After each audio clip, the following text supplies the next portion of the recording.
Selamat pagi, salam sejahtera. Inilah dia keputusan terkini kes rasuah Zahid Hamidi. Zahid Hamidi yang berumur 69 tahun, jika didapati mempunyai prima facie, akan dipanggil untuk membela diri di mahkamah dan akan mendengar keterangan daripadanya dan saksi pembelaan lain. Saudara sekalian, perbicaraan ini sebenarnya telah bermula pada 24 Mei 2021 lagi dan pihak pendakwaan serta pembelaan telah selesai berhujah pada 7 September lepas. Ahmad Zahid Hamidi mengaku tidak bersalah terhadap semua pertuduhan yang diberikan terhadapnya, dikenakan terhadapnya. Antaranya ialah 33 pertuduhan menerima suapan berjumlah Singapura dolar 13.56 juta daripada syarikat Ultra Kirana Sdn Bhd sebagai dorongannya untuk dirinya sebagai Menteri Dalam Negeri melanjutkan kontrak syarikat itu sebagai pengendali perkhidmatan pusat sehenti OSSC di China dan sistem VLN, serta didakwa mengekalkan kontrak perjanjian untuk membekalkan sistem bersepadu ALN kepada syarikat sama oleh Kementerian Dalam Negeri. Ahli Parlimen Bagan Datuk itu didakwa melakukan kesalahan tersebut di Seri Satria, Persin 16 Putrajaya dan di Country Heights, Kajang antara Oktober 2014 dan Mac 2018. Pertuduhan dibuat mengikut Seksyen 16 dalam kurungan E kurungan B Akta Suruhanjaya Pencegahan Rasuah Malaysia SPRM 2009 dan boleh dihukum di bawah Seksyen 24 dalam kurungan 1 Akta Sama yang memperuntukkan hukuman penjara maksimum 20 tahun dan denda tidak kurang daripada 5 kali ganda jumlah atau nilai suapan atau RM10,000 mengikut mana-mana yang lebih tinggi jika sabit kesalahan. Ahmad Zahid Hamidi juga mengaku tidak bersalah terhadap 33 pertuduhan pilihan mengikut Seksyen 165 Kanun Keseksaan. Zahid Hamidi didakwa sebagai Menteri Dalam Negeri menerima suapan berjumlah Singapura dolar 13.56 juta berhubung sistem VLN antara 2014 hingga 2017. Bagi 7 pertuduhan lagi, Ahmad Zahid turut mengaku tidak bersalah atas dakwaan sebagai Menteri Dalam Negeri memperoleh untuk dirinya wang tunai Singapura dolar 1.15 juta, RM 3 juta, 15,000 Swiss franc dan AS 15,000 tanpa balasan daripada syarikat sama yang mempunyai hubungan dengan kerja rasminya. Didakwa melakukan kesalahan tersebut di Country Heights antara Jun 2015 dan Oktober 2017 mengikut Seksyen 165 Kanun Keseksaan yang membawa hukuman penjara maksimum 2 tahun atau dengan denda atau kedua-duanya jika sabit kesalahan. Sekarang ini 40 wartawan tempatan dan asing telah diberikan pas untuk mengikuti prosiding berkenan menerusi satu pautan video di bilik mahkamah. Mahkamah juga menyediakan 30 pas bagi juru gambar dan juru kamera video yang ditempatkan di lobi kompleks Sukan Salahuddin Abdul Aziz Shah. Saudara sekalian yang dihormati, tumpuan pagi ini terarah kepada Hakim Mahkamah Tinggi Shah Alam Muhammad Yazid Mustafa untuk keputusannya. Sama ada Ahmad Zahid Hamidi perlu membela diri atau dibebaskan daripada 40 pertuduhan rasuah berhubung sistem VLN. Muhammad Yazid dijangka mengumumkan keputusan tersebut di akhir kes pendakwaan pada 9 pagi. Sekiranya mahkamah berpihak kepada pendakwaan, yakni mahkamah mendapati terdapat kes prima facie terhadap Ahmad Zahid, maka Presiden UMNO itu akan dipanggil untuk membela diri. Sekian dulu keputusan terkini daripada Mahkamah Tinggi. Kita jumpa lagi. Malaysia kita punya, kita jaga sama-sama, cintai Malaysiaku. Bye-bye. Selamat pagi, salam sejahtera. Keputusan yang amat mengejutkan pagi ini, amat gemparkan seluruh Malaysia hari ini apabila Zahid Hamidi tewas lagi. Tewas kepada apa? Tewas pada diri sendiri. Kalah pada diri apa? Kalah pada diri sendiri. Hari ini Zahid Hamidi kantoi lagi. Memang kurang cerdik Zahid Hamidi ini. Saudara-saudara, pagi ini kita akan menunggu keputusan. Pukul 9 pagi kita akan tunggu keputusan sama ada Zahid Hamidi akan dipanggil untuk membela diri atas berpuluh kes pertuduhan yang melibatkan rasuah dan sebagainya.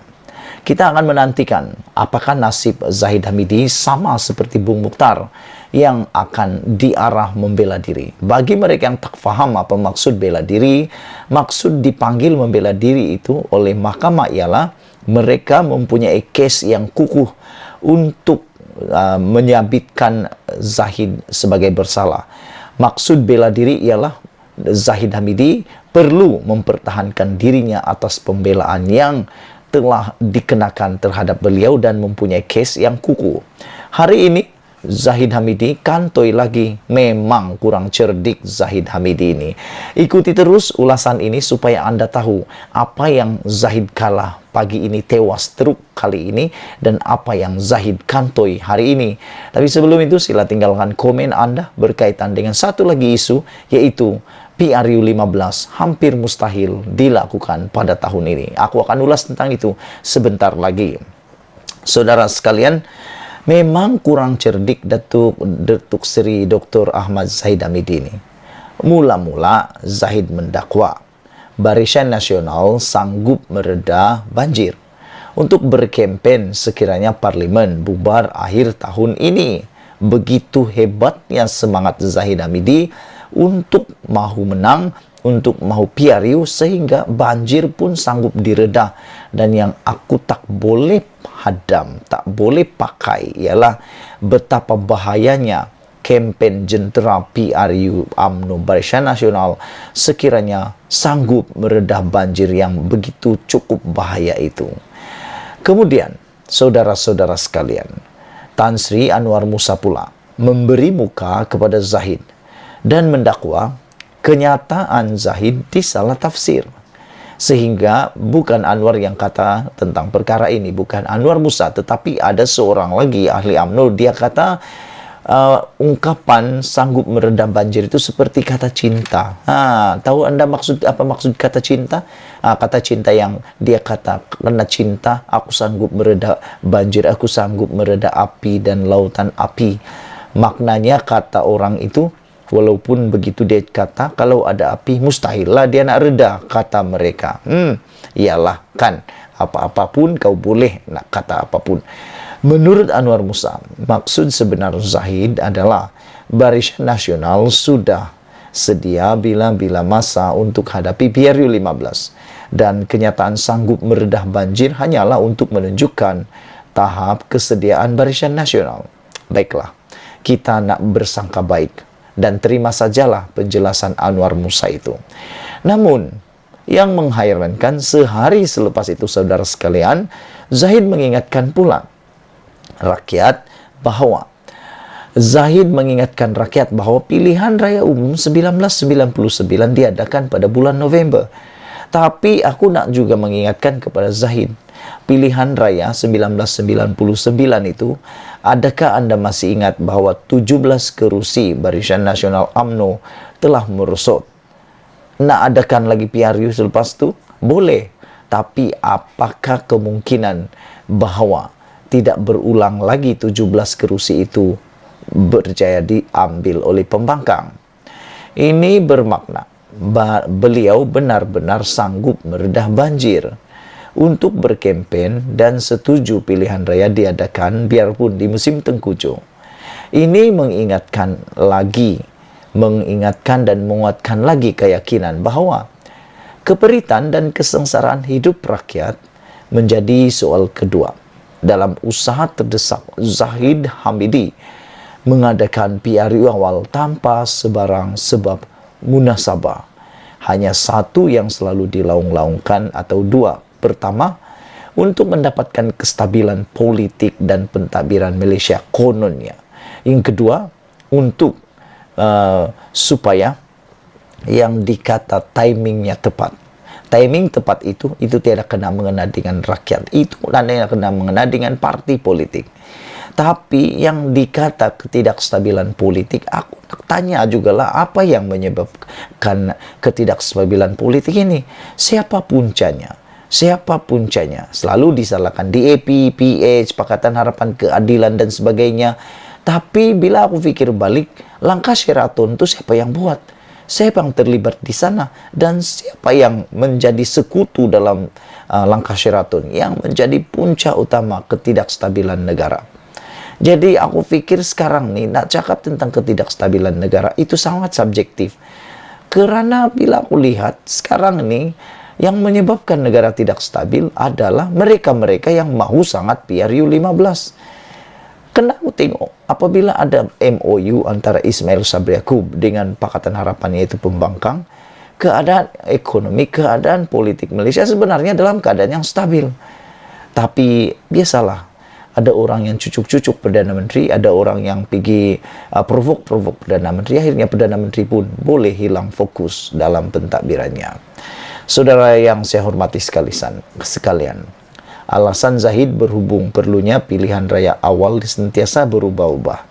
Dan perkara ini telah saya buktikan melalui terbitan ini, kata Regi Jesse Rataudin. Jadi memang pakar kantoikan diri sendiri, Zahid ini. 6 bulan, 4 alasan. 6 bulan, 4 alasan bercangga Zahid Hamidi. Saudara yang dihormati sekalian, berikut merupakan alasan-alasan Datuk Seri Dr. Ahmad Zahid Hamidi berhubung pilihan raya umum ke-15. Perhatikan sendiri bagaimana alasan dan motivasi Zahid untuk segerakan PRU 15 sentiasa berubah-ubah.